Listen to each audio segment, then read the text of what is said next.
Hello students, today we have assignment 5.3. In 5.3, mainly we have two topics. We'll be talking about meridian and declination angle. So first we'll see what is meridian, then we'll see geographic meridian, magnetic meridian, and based on that we have two definitions, magnetic declination and magnetic dip angle. And then we have one small topic, one definition of magnetization, intensity of magnetization. So let us start. We all know that Earth is having its own magnetic field. So if we consider Earth to be spherical, we know that we have geographic north-south. So if I indicate the upper part as north, now I'll have to attach a suffix G, which indicates I'm talking about geographic North Pole and South Pole. And then we also know that Earth is having its own magnetic field. Why Earth is having magnetic field? Because the core part of Earth is having molten metals, and so as the Earth rotates, this metal is also rotating. It's like constituting a current, and now we know that if we have current carrying loops, suppose if we have so many current carrying loops, and all the uh, currents are in same direction, you will have a magnetic field produced.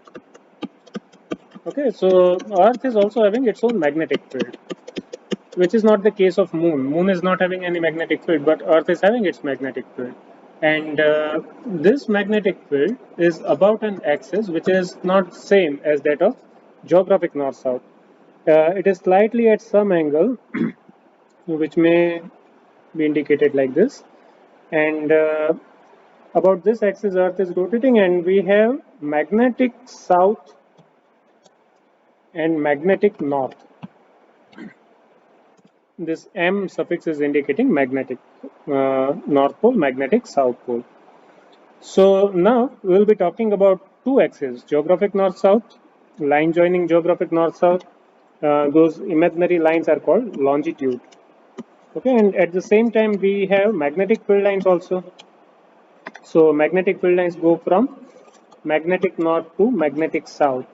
So we'll be talking about two lines, magnetic field lines and geographic field lines, not field lines, but lines joining geographic poles, which are known as longitude.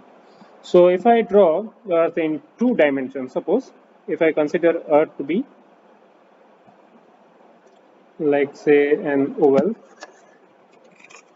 Now, if I consider this line as line joining geographic north and geographic south, I have one more line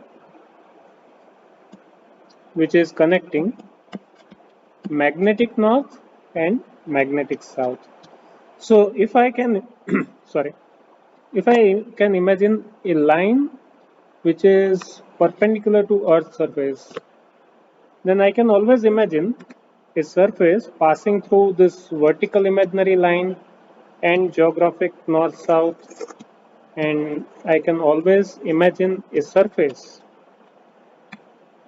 Which surface I'm talking about? I'm talking about a surface which is formed by two lines. Which are the two lines? First line is an imaginary vertical line on Earth's surface. Second line is the line joining geographic north and south, that is called longitude.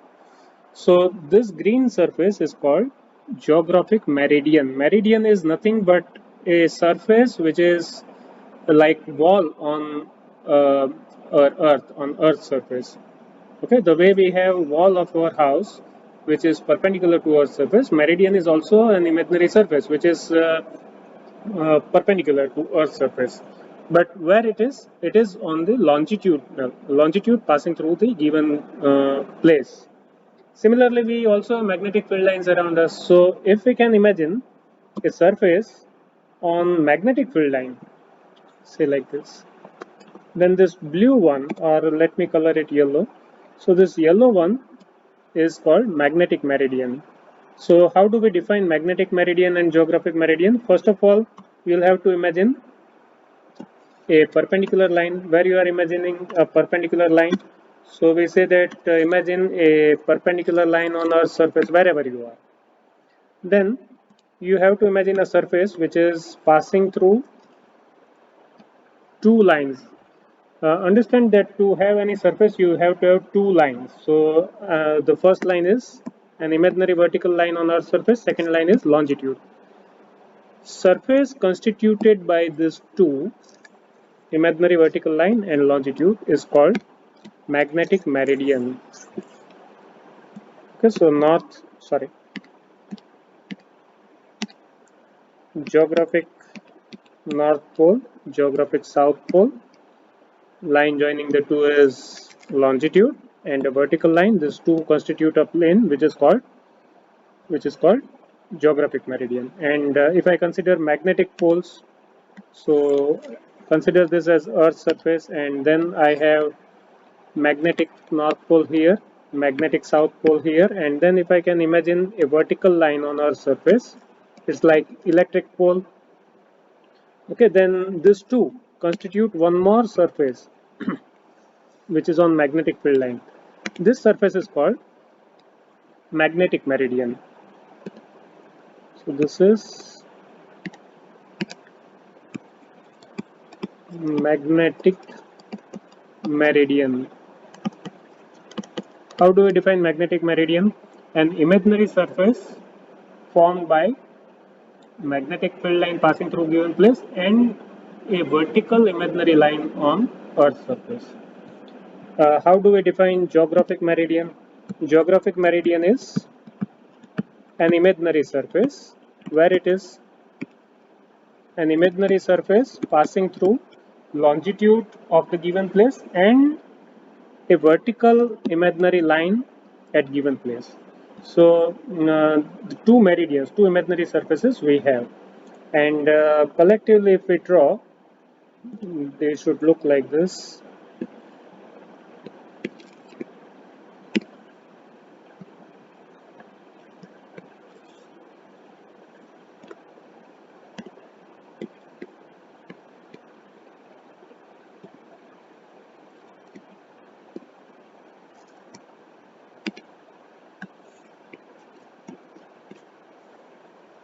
So the blue one is magnetic meridian and black one is geographic meridian.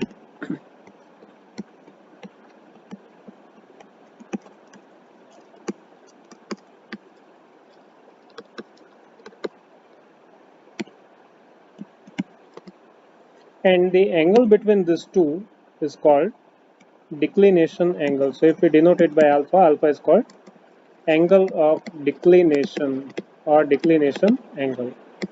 Okay, declination angle is like it is telling us how far we are from actual north south. So suppose you are using magnetic needle, and magnetic needle is indicating that 50 degree if you turn you will reach north pole. Then if you know the declination you will understand that actual north pole is not the one indicated by magnetic needle. Magnetic needle is talking about magnetic north south. So you'll have to consider declination angle when you want to reach geographic north or geographic south pole, or when you are talking about east-west direction. So that is where we need to use declination angle. And then there is one more small topic of deep angle. We know that when we have magnet and if we draw magnetic field lines go like this, isn't it? And Earth's surface is spherical. The field lines are not exactly spherical. And then what happens? If you suspend a tiny magnet and if you look at its orientation, you will see that the orientation of the magnet is different at different points.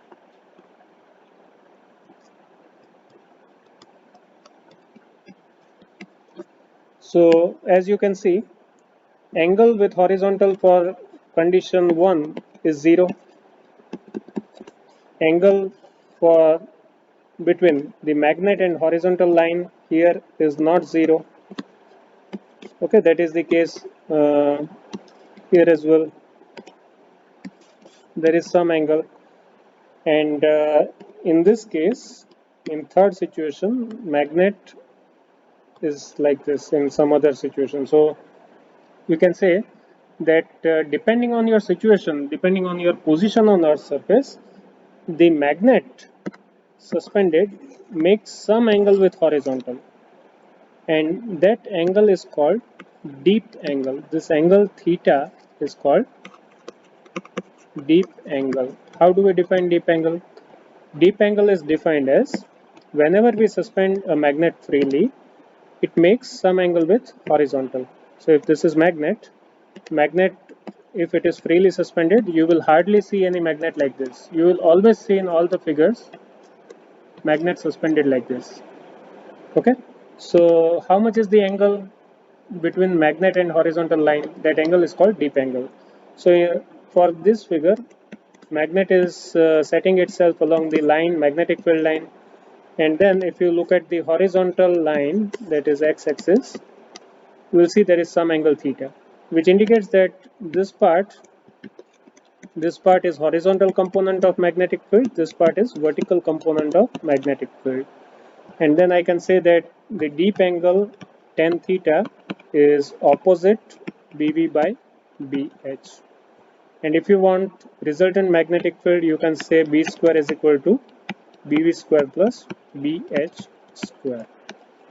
So that is about deep angle, but keep one thing in mind, deep angle is for uh, the magnet which are freely suspended, because freely suspended magnet will first come to magnetic meridian. So any freely suspended magnet, if I consider this diagram, the magnet will hardly remain like this. Magnet, maybe it will suspend itself like this or this way. So how much is the angle of magnet and the horizontal line? That is called deep angle. And what is the reason behind deep angle? Because Earth is not, field lines of Earth's magnet are not exactly spherical. So the sphericity of Earth's surface and the field line curvature both are not matching, and hence we have deep angle. But if you are on equator, deep angle will be zero. See, on equator, you will see that magnet suspended, freely suspended magnet is perfectly horizontal. So deep angle on the equator is zero. But suppose if you are on magnetic north or magnetic south pole, you will see that the magnet on equator magnet is like this, but on the poles, freely suspended magnet would be like this. Because exactly underneath your foot, uh, you have north pole or south pole, and then the angle between magnet and the horizontal line will be 90 degree. So deep angle is 90 degree on magnetic poles, and deep angle is zero on magnetic equator. For other places, you can find out deep angle with this formula. What if my magnet is not in magnetic meridian? So suppose this is magnetic meridian, and our magnet is forced to go in some other surface. What will happen then? Okay, in that case, you can say that BH here and BB in magnetic meridian will also be changed. So if angle between the two is say alpha, I am talking about different horizontal components. So it will be BH cos alpha here, and then the deep angle should be mentioned as tan theta is equal to BB by BH cos alpha. This is general formula for deep angle, applicable for any surface other than magnetic meridian. If you have magnetic meridian, the alpha value will be 0, and what is cos 0, 1, and then you will be reaching tan theta is equal to dV by BH. So the difference between these two, formula 1 and formula 2, is one is applicable for magnet suspended in any surface, any meridian. 2 is applicable when magnet is suspended in magnetic meridian.